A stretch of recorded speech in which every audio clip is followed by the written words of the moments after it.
السلام علیکم۔ پاکستان سے افغان پناہ گزینوں کا انخلا جاری ہے۔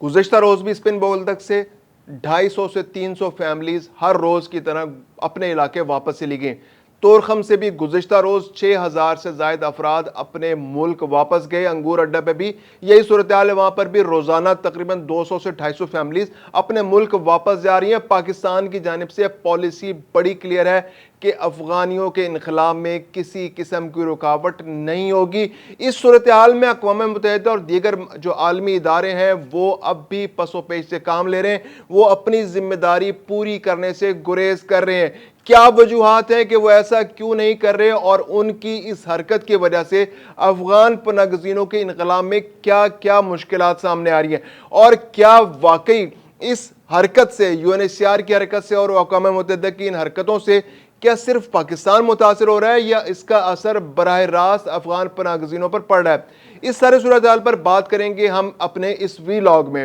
میں ہوں خرم کلیم اور آپ دیکھ رہے ہیں 24 ڈیجیٹل۔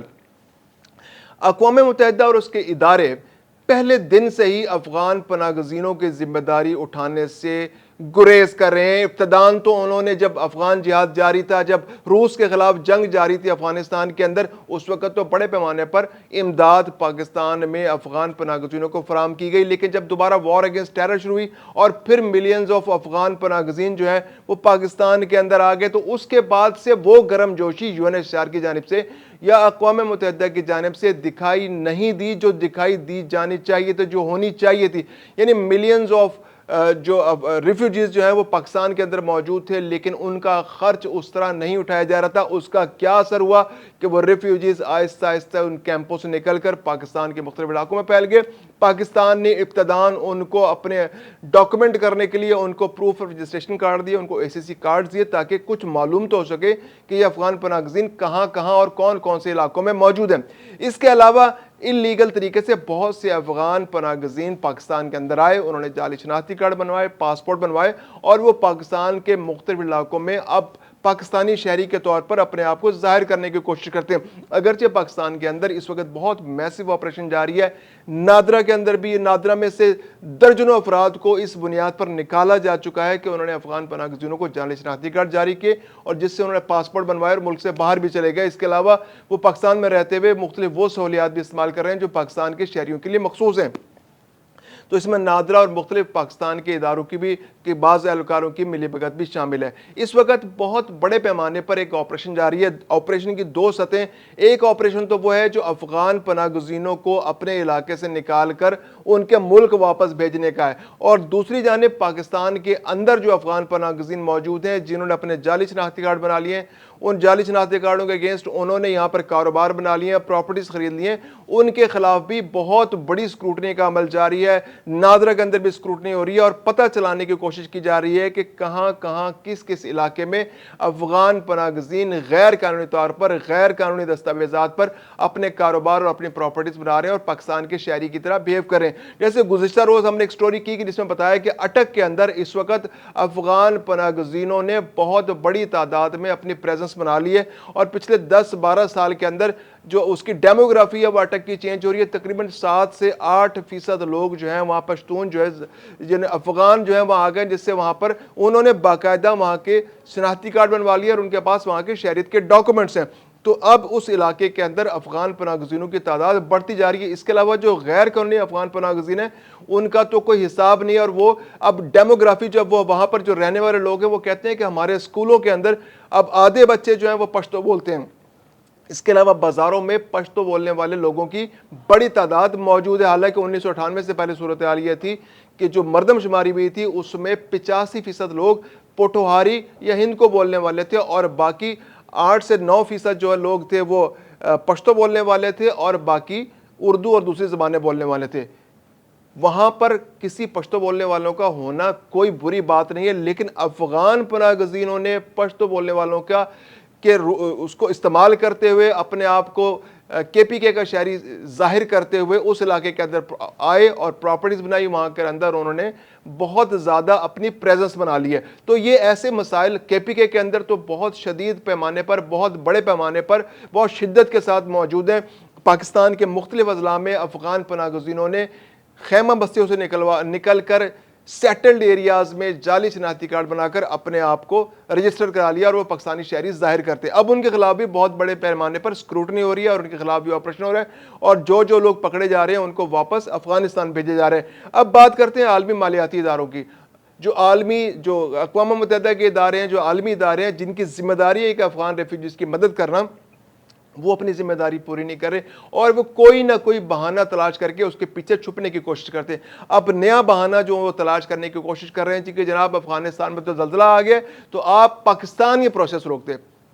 اب ہونا تو یہ چاہیے تھا کہ وہ فوری طور پر امداد کرتے وہاں پر کنڑ میں, اور جہاں پر زلزلہ آیا ہے جہاں پر 1400 سے زائد افراد جاں بحق ہو گئے, ان کی امداد تو وہ جاری رکھتے, ان کو فوری طور پر امداد فراہم کرتے. لیکن جو ریفیوجیز پاکستان کے اندر سے جا رہے ہیں ان کی بھی امداد کا اسی پیمانے پر انتظام کرتے.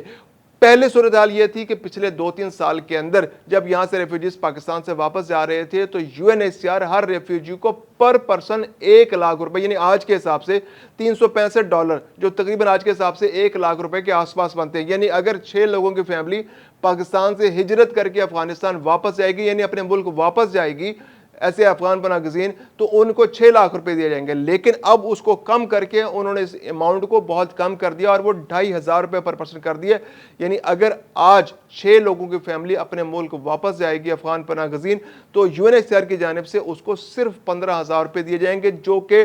بہت شرمندگی کی بات ہے. اتنے بڑے بڑے جو دنیا بھر کے ادارے ہیں جن کے کہنے پر پاکستان نے پناہ گزینوں کو اپنے ملک میں پناہ دی, ان کو کئی سال نہیں کئی دہائیوں تک اپنے ملک میں رکھا, ان کی مہمان نوازی کی اور اپنی معیشت پر بوجھ برداشت کیا, کیونکہ مالیاتی ادارے جو عالمی ادارے تھے وہ تو ان کو سپورٹ نہیں کر رہے تھے. اقوام متحدہ اس طرح سپورٹ نہیں کری تھی, UNHCR اس طرح سپورٹ نہیں کری تھی, اور سارا کا سارا بوجھ پاکستان کی معیشت پر تھا. اور اب جب کہ افغان پناہ گزینوں کو اپنے ملک واپس جانا ہے, طالبان بھی اس کے لیے ذہنی طور پر تیار ہو گئی ہے, اس نے پلان بھی کر لیا ہے, انہوں نے اپنے ملک میں نئے شہر بسانے شروع کر دیے. یعنی اگلے 5 سال کے اندر افغانستان کے اندر 21 نئے شہر بسائے جائیں گے. اس کے لیے زمین بھی الوکیٹ ہو گئی ہے, وہاں پر جو انفراسٹرکچر کا کام بھی شروع ہو گیا ہے. تو یہ لوگ تقریباً 20 سے 25 لاکھ لوگوں کو ان 21 نئے شہروں میں, نئے ٹاؤنز میں بسایا جائے گا. تو ایسے میں جب کہ انتہائی شدید ضرورت ہے کہ عالمی جو ادارے ہیں, جو اقوام متحدہ ہے, وہ پاکستان کے اور افغانستان کی اس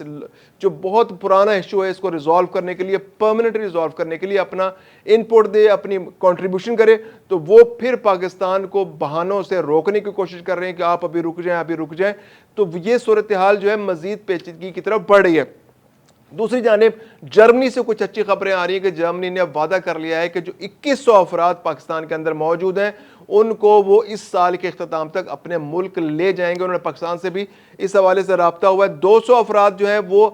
واپس افغانستان جا چکے ہیں. انہوں نے تقریباً 2300 افراد سے وعدہ کیا تھا کہ ان کو جرمنی اپنے ساتھ ملک لے جائے گا. یہ وہ لوگ تھے جنہوں نے نیٹو میں کی افواج جب افغانستان کے اندر موجود تھیں تو ان کی مدد کی تھی. تو آج جرمنی نے 2100 مزید افراد کو اس سال کے اختتام تک اپنے ملک واپس لے جانے کا وعدہ کر لیا اور اس پروسیس کا آغاز کر دیا. انہوں نے کہا جی ہم اس کی ڈاکومنٹیشن پوری کر دیں گے. دوسری جانب جو نیٹو کا انتہائی اہم ملک برطانیہ ہے وہ اپنے وعدوں سے, اپنے ذمہ داریوں سے پیچھے ہٹتا چلا جا رہا ہے. حالانکہ دنیا میں اگر آپ کسی بھی فساد کی بنیاد تلاش کریں گے تو آپ کو برطانیہ کے میں سے اس کا کھرا ملے گا, کیونکہ برطانیہ اس علاقے میں حکومت بھی کرتا رہا. تو جاتے وہ فسادات کی ایک بہت بڑی جہاں بھی ہوتا ہے تو وہ ایسا کوئی نہ کوئی فساد چھوڑ کے جاتا ہے جو صدیوں تک جاری رہتا ہے. تو برطانیہ نیٹو کے افواج کے ساتھ یہاں پر آیا اور جاتے ہوئے اس نے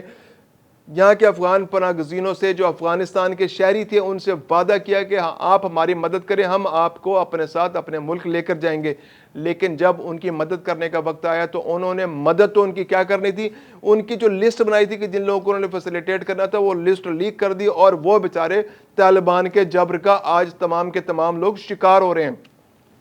تو آج برطانیہ نے پچھلے دنوں ایک اور بھی بہت بڑا قدم اٹھایا. انہوں نے کہا جی کہ جو افغان پناہ گزین افغانستان سے برطانیہ آلریڈی جا چکے ہیں اور ان کی فیملیوں نے اب ان سے ملنا تھا جا کر, تو اگلے چند سال تک اب ان کی فیملیاں جو ہیں اب ان کے پاس نہیں آ سکیں, کیونکہ انہوں نے اب نیا قانون بنا دیا. اس قانون کے تحت جن لوگوں کی آمدنی سالانہ 29,000 پاؤنڈ سے کم ہے وہ اپنی فیملیز کو برطانیہ نہیں بلا سکتے۔ تو افغان پناہ گزین جو ویسے امداد کی وجہ سے وہاں پر گئے، ان کے تو آمدنی کے ذرائع بھی نہیں، ان کو تو ابھی سیٹل ہونے ہیں، ان کو تو شاید وظیفے کی ضرورت ہے وہاں پر کہ ان کو امداد دی جائے اور وہاں پر اپنا گزارا کر سکے، اور ان کی فیملیاں جو کہ غیر محفوظ ہیں افغانستان کے اندر یا پاکستان وہ آ چکی ہیں افغانستان سے نکل کر اور یہاں سے ان کو واپس افغانستان بھیجا جا رہا ہے، تو ان کو برطانیہ فوری طور پر بلایا جا سکے تاکہ ان کی زندگیوں میں کوئی سکون آ سکے۔ تو اب برطانیہ نے نیا قانون بنا دیا اور انہوں نے کہا جی کہ ہم تو ان کا بوجھ نہیں اٹھا سکتے، اور وہ لوگ جو افغانستان سے آلریڈی آ چکے ہیں اور اپنی فیملیوں کو بلانا چاہتے ہیں اور جن کی عمر 18 سال سے بھی کم ہے،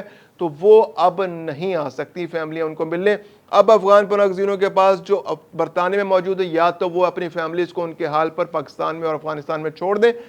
یا پھر وہ واپس اپنی فیملیز کے پاس آ جائے۔ تو یہ ایک گناہ بے لذت ہے، ایک ادھورا ثواب ہے جو برطانیہ نے کیا، اور ان کی مدد بھی کی، لیکن اس طرح سے مدد کی کہ برطانیہ جو افغان پناہ گزین ہیں اس سے فائدہ نہ اٹھا سکیں، اور وہ لوگ جنہوں نے نیٹو کی مدد کی ان کے لیے بڑا سبق ہے آئندہ کے لیے کہ بھائی آئندہ نیٹو، امریکہ، برطانیہ، جرمنی اور باقی جو ممالک جو نیٹو کے ساتھ یہاں پر آئے تھے ان کے وعدوں پر سوچ سمجھ کے یقین رکھنا ہے، کیونکہ جب وہ وعدہ کرتے ہیں تو اس کے بعد مکرنے میں وہ زیادہ دیر نہیں لگاتے۔